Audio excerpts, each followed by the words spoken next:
আসসালামু আলাইকুম। আশা করি আপনারা সবাই ভালো আছেন। শনিবার মার্কেট বন্ধ। একটা বিষয়ে কথা বলতে চাচ্ছি, সেটা হচ্ছে নতুন করে কোনো আইপিও মার্কেটে কেন আসতেছে না? এই বিষয়ে একটু আলোচনা করব। আশা করি ভিডিওটা শুনবেন এবং ভালো লাগলে শেয়ার করবেন। আরেকটা বিষয় বলে রাখি, জানুয়ারি থেকে প্রতি শুক্রবার রাত 8টা থেকে 11টা অনলাইন কোর্সের আয়োজন করা হয়েছে। যারা আগ্রহী ডেসক্রিপশন বক্সে নাম্বার দেওয়া আছে, যোগাযোগ করে নেবেন। যাই হোক, এর বাইরে এখন যদি আইপিও নিয়ে আসি, সেটা হচ্ছে আমি অতীতে একটু ফিরে যাই। সেটা হচ্ছে শিবলি কমিশনের সময় যতগুলা আইপিও এসেছে তার 99% আইপিও যে মানে ফেয়ার প্রাইজে মার্কেটে আসছে তার আশেপাশে দিও নাই এই মুহূর্তে। আপনারা দেখবেন, এই যে লাস্ট সে যখন চলে যাচ্ছে তার এই বছরের প্রথম দিক থেকে যতগুলো আইপিও আসছে সেগুলোর কী অবস্থা। এখন নতুন করে কেন তাহলে আইপিও আসতেছে না? নতুন করে আইপিও আসতেছে না, কয়েকগুলো কারণ আছে। নাম্বার 1 হচ্ছে বর্তমান কমিশন, মানে আইপিও কিন্তু জমা হচ্ছে, কিন্তু কমিশনে মানে ঢাকা স্টক এক্সচেঞ্জে কিন্তু জমা হচ্ছে, কিন্তু কমিশন ঢাকা স্টক এক্সচেঞ্জ এখন কিন্তু অ্যাপ্রুভ দিচ্ছে না। এর কারণ হচ্ছে অন্যতম, যারা আসতেছে মার্কেটে তারা দুর্বল, অনেক দুর্বল মানের কোম্পানি। বিগত মূলত এটাকে একটা কারসাজির মার্কেটে পরিণত করে ফেলছে আইপিওর মাধ্যমে। আপনাদের মনে থাকার কথা যে শিবলি কমিশনকে বলাই হতো যে আইপিও কমিশন, কারণ উল্টাপাল্টা শেয়ারের আইপিও তারা অডিট রিপোর্টকে ভুয়া করে প্রাইস অ্যাকশন বেশি দেখিয়ে তাদের EPS net operating cash flow double দেখিয়ে মার্কেটে নিয়ে আসছে। 6 মাস না যাতে তাদের যে ইপিএস মার্কেটে আসার সময় ছিল 3 টাকা, সেই ইপিএস মার্কেটে লিস্টেড হওয়ার পরে সেই ইপিএস মাইনাস হয়ে গেছে 3 টাকা। এরকম অনেক ঘটনা আছে। তো এখনকার কমিশন সেই কাজটা করতে চাচ্ছে না, এটাতে ধন্যবাদ কমিশনকে। আইপিওর দরকার নাই, মার্কেট এমনিতেই 400 কোম্পানি আছে, 400 কোটি টাকার লেনদেন হয়। এত ভালো কোম্পানি যদি আসে সেটা ওয়েলকাম। তো এই কারণেই মূলত এই মুহূর্তে আইপিওগুলো আসতেছে না, যে কমিশন কোনোভাবেই ওই সুযোগগুলো দিচ্ছে না। যদি কমিশন এরকম দুর্বল কোম্পানিকে, সর্বস্ব নাম না জানা কোম্পানিকে আইপিও দেয়, বুঝবেন যে এখানেও কমিশনের বাণিজ্য করার একটা স্কোপ তৈরি হয়েছে। আর যদি ভালো ভালো কোম্পানিগুলো আসে, ভালো ইউনিলিভার আসলো নতুন করে, তাদের তো একটা পোর্শনে না আছে, আরও অনেকগুলো পোর্শন আছে, তখন বুঝবেন যে না, কমিশন ভালো কাজ করার চেষ্টা করতেছে, ভালো আইপিও আনতেছে। বিগত দিনের যে ভুয়া আইপিওগুলো আছে, এই ধরনের আইপিও মার্কেটে এনে কোনো লাভ নেই। কিন্তু গত কয়েকদিন থেকে মার্কেটে খুব বেশি, মানে বিশেষ করে টেলিভিশন মিডিয়াগুলায় একটা গ্রুপ বলার চেষ্টা করতেছে যে নতুন আইপিও আসতেছে না, মার্কেট ভালো হবে কীভাবে, নতুন আইপিও আসলে মার্কেটে মানে হবে কি বলে, মানি ফ্লো বাড়বে, মার্কেট তখন আরও বেশি হবে। এগুলা নতুন আইপিও তো এর আগেও আসছিল, কী বলে শিবলি কমিশনের সময়, তখনকে মার্কেটে মানি ফ্লো বাড়ছিল। আসলে এরা ধান্দাবাজ, এসব ধান্দা যে আর একটা গ্রুপকে চিনে রাখি আপনাদেরকে, যারা এখন বলবে শুধু আইপিওর কথা বলবো, আইপিওর আসে না কেন, ভালো কোম্পানি হলে ঠিক আছে, কিন্তু মাথা ব্যথা করে ফেলবো আইপিও আসে না কেন, বুঝবেন যে এরা এরা এরা এক একটা টাউট শ্রেণী। এরাই মূলত এই মার্কেট থেকে আইপিওর মাধ্যমে টাকা খাওয়ার জন্য ধান্দাবাজি করতেছে। তাহলে ভালো কোম্পানিগুলো আসতেছে না কেন এখন? মানে খারাপ কোম্পানির কথা তো বললাম যে খারাপ কোম্পানিগুলো আসতেছে না, কমিশন হয়তো লিস্টিং দিচ্ছে না বা তারা ভয় পাচ্ছে, এই জন্য আসতেছে না। কিন্তু ভালো কোম্পানিগুলো আসতেছে না কেন? ভালো কোম্পানিগুলো আসতেছে না দুইটা কারণে। একটা হচ্ছে ট্যাক্সটাকে কমাতে হবে, আরও ট্যাক্সটাকে কমাতে হবে, এবং কোম্পানিকে এই যে ক্যাশ ডিভিডেন্ড দেয় অন্তত 2 থেকে 3 বছর, কোনো কোম্পানি, ভালো কোম্পানি যদি লিস্টিং হয় 2 থেকে 3 বছর যারা বিনিয়োগকারীদের কোনো ক্যাশ ডিভিডেন্ড দিবে না, এরকম একটা বিষয় তৈরি করা যেতে পারে। কারণ কোম্পানি যখন এখানে আসবে, নতুন করে একটা সুযোগ তৈরি হবে তার, সে যখন নতুন কোনো ফান্ড বা নতুন কোনো কাজ শুরু করবে, নতুন করে ইন্ডাস্ট্রি খুলবে, তখন তো সাথে সাথে সে ইনকাম করে বিনিয়োগকারীদেরকে ডিভিডেন্ড দিতে পারবে না। কারণ সে ব্যাংকে চলে গেলে তো সে ব্যাংক থেকে সে সুদ দিবে 1 বছর পরে। অন্তত এখানে যদি 1 বছর 2 বছরের কোনো স্কোপ সুযোগ দেয় কোম্পানিগুলোকে, যে ঠিক আছে ক্যাশ ডিভিডেন্ড না দিয়ে তোমরা স্টক দাও বা কিছু দাও, ভালো কোম্পানি যদি হয় তাহলে কিন্তু সমস্যা নাই। বিদেশে কিন্তু অনেক উন্নত দেশে কিন্তু কোম্পানিরা ডিভিডেন্ডে দেয় না, আপনারা হয়তো এটা জানেন কি না জানে না। আমেরিকাতে অনেক কোম্পানি, অনেক ভালো ভালো কোম্পানি কিন্তু ক্যাশ ডিভিডেন্ড দেয় না, শুধু ক্যাপিটাল গেইনের উপরে মার্কেট ওদের প্রাইস অ্যাকশন হয়। তো এই সুযোগটা কোম্পানিগুলোকে বর্তমানে দিতে হবে। তা ভালো কোম্পানিগুলোতে। আর দ্বিতীয় বিষয় হচ্ছে ব্যাংক ঋণ। মানে ব্যাংক ঋণটাকে খুব টাইট করতে হবে। যদি ব্যাংক ঋণটাকে কোম্পানি চাইলেই ব্যাংক ঋণ দিয়ে দিচ্ছে, এই যে দেউলিয়া, কতগুলো ব্যাংক দেউলিয়া হয়ে গেছে, হাউলিয়ার দ্বার প্রান্তে, টাকা নাই, তারল্য সংকট, বাংলাদেশ ব্যাংক থেকে টাকা দিয়ে চালাইতে হচ্ছে। যদি এগুলো বন্ধ করা যেত বিগত দিনে, তাহলে অনেক ভালো ভালো কোম্পানি কিন্তু মার্কেটে কিন্তু লিস্টিং হতো।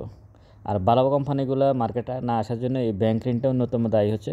কারণ যেহেতু ভালো কোম্পানি, তারা চাইলে কি বলে ব্যাংক থেকে ব্যাংক ঋণ দিয়ে দিচ্ছে, তো তারা এত ঝামেলা জাক্কি ঝামেলা নিয়ে তো পুঁজিবাজারে আসবে না। এটাই হচ্ছে, এই দুইটা কারণেই মূলত ভালো কোম্পানিগুলো পুঁজিবাজারে আসতেছে না। একটা হচ্ছে ট্যাক্স, তাদেরকে ট্যাক্স কমাতে হবে, ব্যাড ট্যাক্স কমাতে হবে, যেটা সে ব্যাংকে গেলে যতটুকু সে ইন্টারেস্ট দেয় তার থেকে কম ইন্টারেস্ট বিষয়টা যদি আইপিও মার্কেটে আসলে, পুঁজিবাজারে আসলে সে পায়, তাহলে সে পুঁজিবাজারে আসবে। আর ব্যাংক যদি টাইট করে দেয় তার ঋণ পলিসিটা, যে না আমরা দেবো না, এখানে ব্যাংকের অনেক ভূমিকা পুঁজিবাজারের সাথে। আমি যে ব্যাংকের শেয়ারগুলো কেনার কথা বলি মাঝে মাঝে, বা ভালো ভালো শেয়ারগুলোর কেনার কথা বলি, ব্যাংকের সাথে পুঁজিবাজারের সম্পর্ক ডাইরেক্ট, একদম ডাইরেক্ট। অনেকগুলো ব্যাখ্যা আছে ব্যাংকের সাথে পুঁজিবাজারের কী কী সম্পর্ক। এই যে কয়েকটা ব্যাংক আছে এত বেশি পরিমাণ নেট অপারেটিং ক্যাশ ফ্লো নিয়ে বসে আছে, তারা চাইলে কিন্তু পুঁজিবাজারে আসলে কিন্তু পুঁজিবাজার অনেক আগে ভাইব্রেন্ট হয়ে যায়, কিন্তু তারা আসতেছে না। তো ব্যাংকের সাথে এই পুঁজিবাজারের সম্পর্ক হচ্ছে একদম নিবিড়ভাবে।